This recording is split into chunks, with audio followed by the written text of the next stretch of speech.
ساعة ما جيت من بلدك وانت محبوس جوه القصر، قاعد قرايه ومذاكره ورياضه روحيه مرهقه، النفس بتزهق وبتمل. والله صدقت، الواحد كان محتاج خروجه زي دي.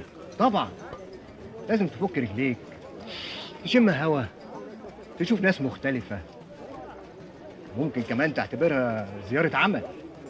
زياره عمل؟ انت تاجر قماش، واحنا بقى بيجي لنا قماش وبضايع من بلاد الغال والاندلس وغيرها. ابص اتفرج، يعني ممكن تعد صفقتين وتشحنهم معاك على مصر بعد ما تنهي مهمتك.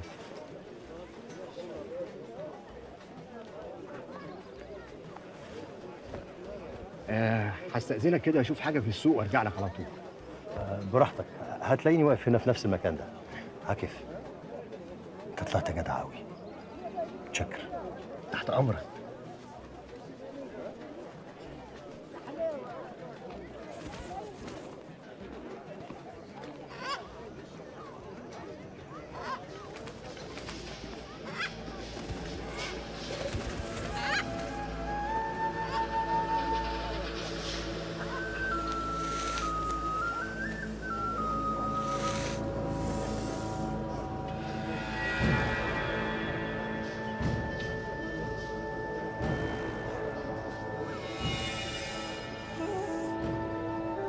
جامد.